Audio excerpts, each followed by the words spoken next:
tá certo? Tá bom, para isso então vamos entrar então no capítulo 3, que é a criação.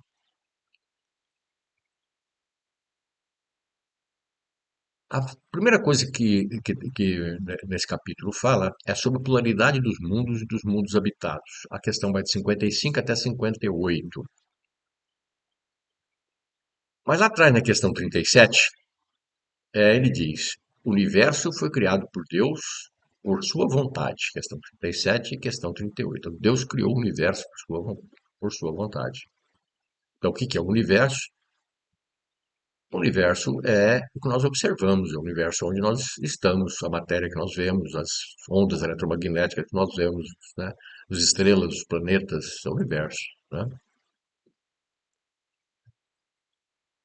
Aqui tem um problema muito interessante.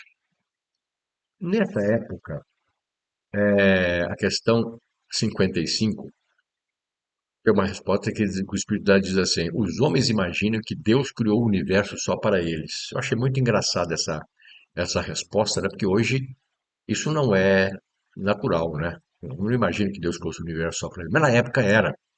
Ou seja, lá na Gênesis, na capítulo 5, Allan Kardec tem uma frase muito interessante, diz assim: quanta gente ainda acredita, em 1868, que as estrelas são ornamentos do céu destinados a recrear a vista dos habitantes da Terra. Está na Gênese do Kardec em 1868. Veja, 1857 foi a coisa, 1868 foi escrita a Gênese, outro livro das obras básicas, né? E ele diz esse tipo de coisa, né? Tá certo? Mas tem que lembrar também o quê? Que na época que os livros do Espírito foi publicado, em 1857, a religião que existia vigente no mundo, está o nome da religião vigente, considerava uma heresia acreditar que pudesse existir outros mundos habitados além da Terra. Ah, agora dá para entender por que o Espírito respondeu: os homens imaginam que Deus criou o universo só para eles. É porque realmente a religião não deixava acreditar naquela época que poderia existir outros mundos habitados. Hoje em dia, todo mundo vê ET para tudo quanto é lado aí, né? Mas na época, ó, era uma heresia. Então, os homens imaginavam que Deus criou o universo só para eles. É uma coisa realmente da época de 1857. Muito bom. Então, claro, né? Acreditar nisso, né? É achar que o nosso planeta Terra é apenas o centro do universo, né? E a Voyager 1, lançada em 1977, hoje ela está a 24 bilhões de quilômetros da Terra, fez uma foto da nossa Terra, né? A Terra está aqui, ó. A Terra que ela conseguiu enxergar está aqui, a ampliada está aqui, tá? Ou seja, nós somos um pontinho, um pedaço ainda que um satelitinho mandado daqui, né, com pouca resolução. Em 1977 as câmeras não tinham nem resolução direito, não sabia nem se esse negócio ia viajar tanto tempo, já saiu agora do sistema solar nosso, né? Do sistema solar, não da galáxia, do sistema solar. Né? E a Terra, pontinho, né? Então hoje nós já temos mais informações. Na época do Kardec, 1857, outra coisa era, o que se sabia do universo era a nossa galáxia, só se sabia que ela tem 100 mil anos-luz. Tá? Até 1922, só se conhecia, só conhecia a nossa galáxia, tá? A galáxia de Andrômeda, que foi a próxima registrada, foi depois de 1922, 1923, acho. Hoje, nós conseguimos ver o universo, conhecer através dos telescópios lançados. O nosso universo conhecido tem 93 bilhões de anos-luz. Então, olha a diferença, né? Nas informações que os espíritos estavam transmitindo em 1857 sobre mundos habitados, sendo que sabia-se que existia o sistema solar, os planetas que desde a época dos gregos, hoje já se sabia o nome dos planetas, né? Já se dava o nome dos planetas, né? Mas que a nossa galáxia, só sabia que existia uma galáxia, nós estávamos numa galáxia, isso era um universo. Além disso, não se tinha noção, né? Hoje nós estamos com 93 bilhões e continuamos sem noção do que é o infinito do universo, tá certo? Mas só de pensar, só fazer um cálculo, né? Se apenas 0,01% dos planetas semelhantes à Terra em nossa galáxia, não nesse universo, no universo total, nossa galáxia é um pontinho aqui no cantinho aqui, né? Tivessem vida, se 0,01%, haveria 100 milhões de planetas com vida somente na Via Láctea. Somente na Via Láctea nós teríamos aproximadamente 100 milhões de planetas com vida, tá? Bom, daí a probabilidade dos mundos habitados, né, pode mudar no meu ponto de vista. Posso citar desde João, o Evangelho de João, capítulo 14, versículo 1 a 3, há muitas moradas na casa de meu pai. Então, quando ele falou moradas na casa de meu pai, ele estava se referindo ao quê? O próprio Evangelho, segundo o Espiritismo, no capítulo 3, diz que, independente da diversidade dos mundos existentes, essas palavras de Jesus, né, há muitas moradas na casa de meu pai, podem referir-se também ao estado venturoso ou desgraçado do espírito na erraticidade, né? Ou seja, enquanto ele está em espírito, pode dizer que ele tem mais moradas boas ou ruins, né? Muitas moradas na casa de Deus, né? Ou enquanto uns espíritos podem se afastar do lugar onde vivem, outros, ou seja, enquanto uns não podem se afastar do lugar onde do planeta onde vivem, outros se elevam, né? E percorrem o espaço e os mundos. Alguns espíritos culpados erram nas trevas e os mais esclarecidos podem se desfrutar da sublimidade, da resplendente claridade do espetáculo do infinito do universo. Ora, também isso pode dizer a muitas moradas, embora não circunscritas nem localizadas em planetas, né? Mas Santo Agostinho, 1862, no Evangelho segundo o Espiritismo, capítulo 3, ele dá lá uma categorização de mundo. E esses mundos são mundos primitivos, mundos de expiações e provas, onde a Terra está incluída, e mundos regeneradores. Então, depois são mundos superiores que não têm a ver com mundos em planetas. Então, isso tem a ver com mundos circunscritos, também moradas na casa de meu pai. Esses mundos servem de transição entre mundos de primitivos de expiação para mundos felizes, né? Então, o espírito pode reencarnar em diversos desses mundos, né? E todos esses mundos, o homem lá ainda é de carne e está sujeito às vicissitudes da carne, que só depois que está liberto totalmente da carne, que vão para mundos felizes, que não tem mais necessidade de carne, né? Ou seja, de um veículo corpóreo para o espírito se manifestar naqueles mundos. Então só tem aí uma infinidade de planetas que podem ter vidas associadas ao espírito encarnados vivendo nesses planetas. Formação dos seres vivos. A questão 43, sobre a formação do espírito, diz o seguinte: no começo tudo era o caos. Começo do quê? O que que é o caos? Então, no começo tudo era o caos. Por quê? Na questão 47 ele avança um pouco mais. Os elementos orgânicos, antes de formação da Terra, estavam pelo espaço ou em outros planetas, esperando a criação da Terra. Então, os elementos orgânicos que deveriam criar vida na Terra estavam por aí, em outros planetas, no espaço, né? Antes da criação da Terra. Muito interessante. E a espécie humana encontrava-se entre esses elementos orgânicos. Então, a vida, para começar aqui na Terra, alguma coisa veio também do espaço, né? O elemento básico para a criação da Terra. Poxa, vamos olhar uma pesquisa recente, publicada agora em 2026, dos cientistas japoneses, que analisando o asteroide, confirmaram que esse corpo celeste contém as 5 nucleobases essenciais para a formação do DNA e o RNA. O que é o DNA e o RNA? São guanina, timina, uracilo, adenina, citosina, são as nucleobases que formam a vida. O DNA e o RNA são formados através de associação dessas nucleobases de toda a vida, inclusive os seres humanos. Então, são blocos de construção do DNA foram encontrados em um asteroide, hoje em dia, né? E pesquisa agora de 2026. O que isso aqui prova? Isso aqui prova tudo que está dito no livro dos Espíritos, na questão 43, na questão 45, na questão 47. Isso prova que o homem foi feito do barro da terra, como dizia na Bíblia, tá certo? Porque estava espalhado por asteroides, tá? E eu associo isso com a parábola do semeador, ou seja, Deus criou a vida espalhando as sementes, né? As sementes pelo universo. E essas sementes foram cuidadas pelos espíritos, né? Foram cuidadas pelos auxiliares, né? A formação de todas as vidas nos planetas. Na Terra, nós tínhamos aí, só pegar o livro do André Luiz, Evolução em Dois Mundos, né? Jesus, Nosso Senhor Jesus Cristo, o Espírito puro, já e vários espíritos acompanhantes, acompanhando toda a formação básica na vida na Terra, até que essa tiver condição de um espírito criado por Deus vamos dizer, unido a um determinado tipo de ser, né, que pudesse evoluir e fazer esse espírito evoluir.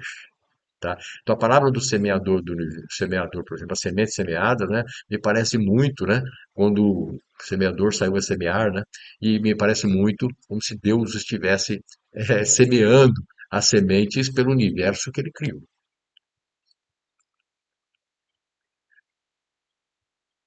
Último capítulo, princípio vital.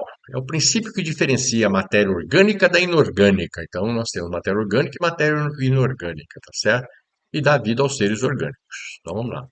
Vou fazer aqui um gráfico para tentar entender o que nós já vimos até agora nesse vídeo, tá certo?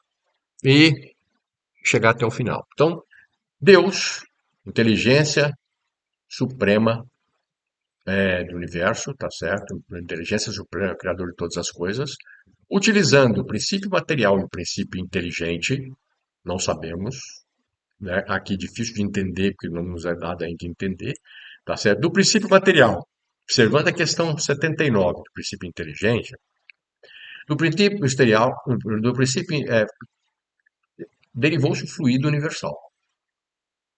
Ora, o fluido universal não vem de fóton, da luz, se for o campo quântico, então esse princípio material é a luz que vem de Deus. São tudo conjecturas, tá certo? Mas a luz, ela gera por, né, fótons, né, os campos quânticos. O fluido universal tem muito a ver com isso. Então, Deus, através do princípio material, gera o fluido universal, permeia todo o espaço universal. E através do princípio inteligente, os espíritos, que tem uma palavra que os espíritos têm alguma coisa, são uma matéria que tem essenciada. Bom, os espíritos não são formados pelo princípio material, mas pelo princípio inteligente. Mas vamos lembrar que o fluido universal gera a matéria densa, e essa matéria densa, ela é dividida em matéria orgânica e em matéria inorgânica. Mas também gera o perispírito, que é uma matéria quintessenciada que serve ao espírito se manifestar junto à matéria densa. Então, o perispírito vai ser o elo que faz com que os espíritos se manifestem, façam aquela conexão que vem do fluido universal sobre a matéria. Então, como é que o espírito age sobre a matéria? Usando o fluido universal na sua forma de perispírito. O perispírito é uma matéria quintessenciada que Deus cria a partir do fluido universal para servir como elo do espírito na matéria densa. E o fluido universal também, a questão que 65 e 64, do fluido universal surge, criado também, ou seja, tirado como variação, o princípio vital. O que é o princípio vital? Ele ativa a matéria orgânica. O princípio vital permite com que a matéria orgânica possa ter vida, mas não inteligência. Vida. A matéria inorgânica diferencia-se da matéria orgânica porque não tem princípio vital. Uma pedra não tem princípio vital. Então, a vida surge da matéria orgânica, com o princípio vital vindo do fluido universal. E o espírito da inteligência, há um tipo de vida, né? A vida encarnada, por exemplo, a vida, né? De um ser humano, que é uma matéria orgânica, né?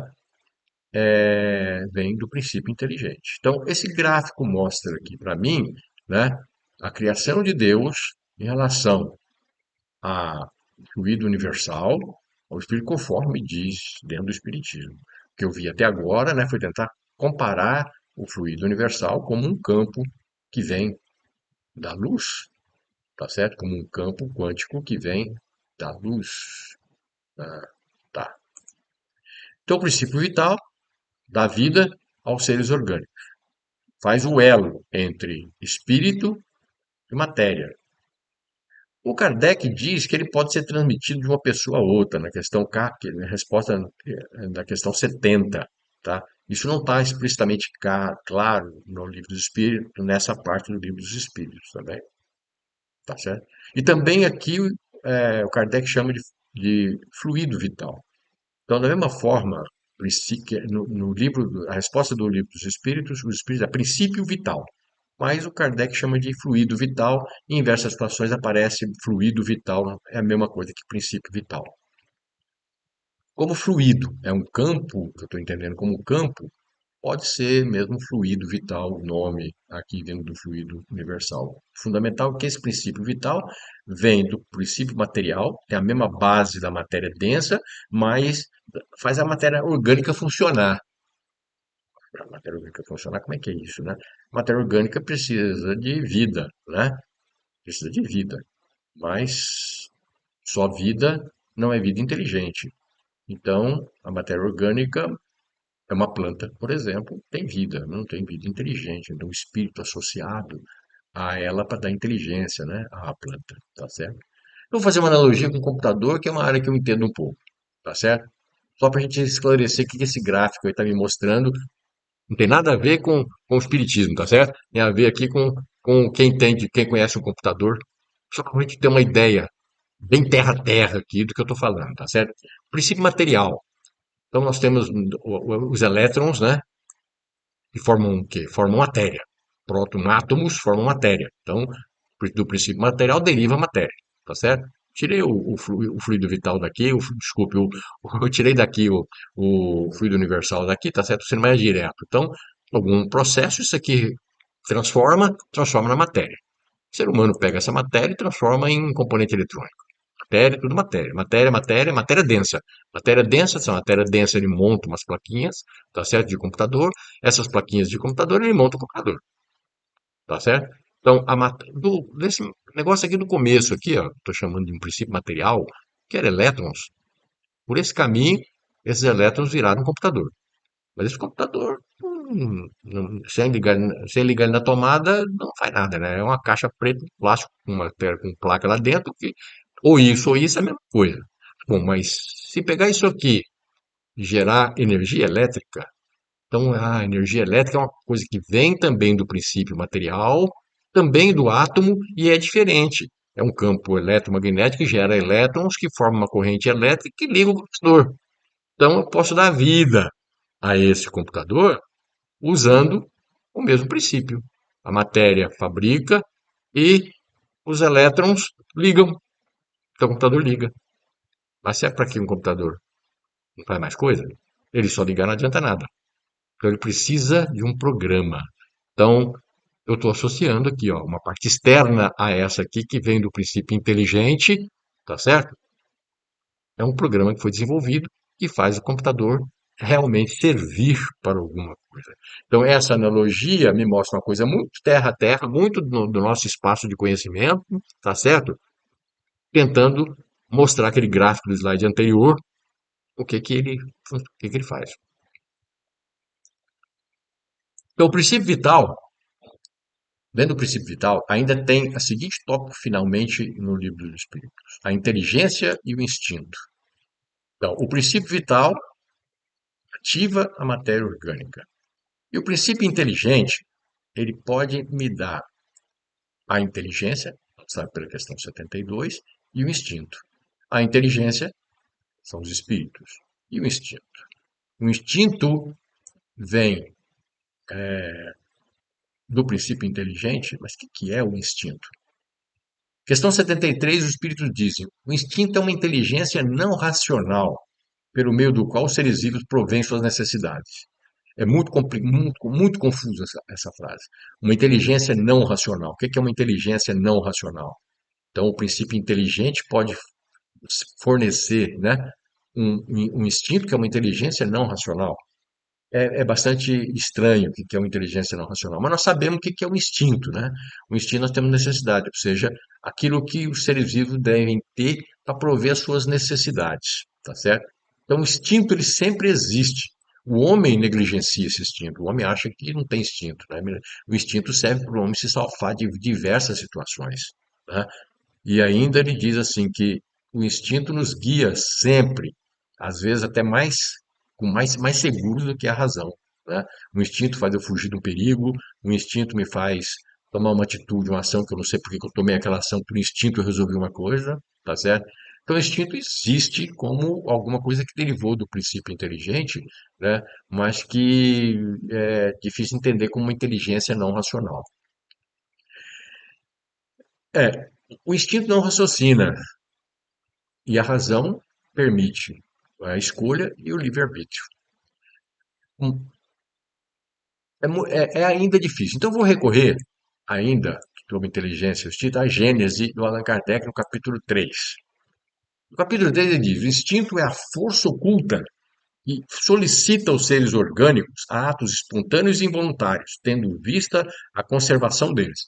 É a mesma coisa que está escrito aqui em outras palavras na questão anterior do Livro dos Espíritos. Ou seja, ele substituiu o que o Espírito disse, inteligência não racional, por força oculta. Para mim complicou mais ainda. Aí ele tem vários itens onde ele tenta argumentar o que muitos autores ou muitas pessoas que em discussão dizem. No item 2 ele diz, seria uma inteligência rudimentar? Então ele faz várias arrazoadas do porquê que ele não acha que é uma inteligência rudimentar. Esse aí evoluiria para uma inteligência livre? Seria o item 13. E também questiona, podem ler na Gênese, várias, de sim ou não, vários prós e contras, por que que não tem nenhuma razão para evoluir uma inteligência viva. É a ação somente de espíritos protetores? Então, por exemplo, o espírito protetor está protegendo, ele não deixa acontecer alguma coisa, e isso é instinto. Também ele discute e não chega à conclusão que deve ser isso. A ação do fluido divino, ou seja, como o fluido divino, fluido universal está envolvido, tá tudo, Deus saberia antes de mais nada, né? O que né, o instinto materno, por exemplo, né? Porque uma mãe tem um instinto materno, né? Ele também questiona que isso ainda não está muito claro. E ele conclui que todas essas maneiras de considerar o instinto são hipotéticas e nenhuma apresenta nenhum caráter seguro de autenticidade para ser considerado como solução definitiva. Ou seja, Kardec não chegou a uma conclusão até o livro da Gênesis, em 1868, sobre o que é exatamente o instinto. Mas que ele vem do mesmo princípio, que é do princípio inteligente, como disse o Espírito, e o Espírito disse na slide anterior. Muito bem, chegamos ao fim, então, da minha apresentação. Eu quero apenas deixar uma mensagem no final, onde eu digo que ter fé não é apenas crer, é preciso raciocinar essa fé. Para raciocinar a fé, a gente precisa instruir-se. E instruir é aumentar o conhecimento. Só que o conhecimento sem caridade não produz frutos, e a fé cega tende a um fanatismo. E o Plano Pires disse que fanático, o espírita fanático, ele é uma aberração. Muito obrigado. Esse é o fim, então, do nosso vídeo.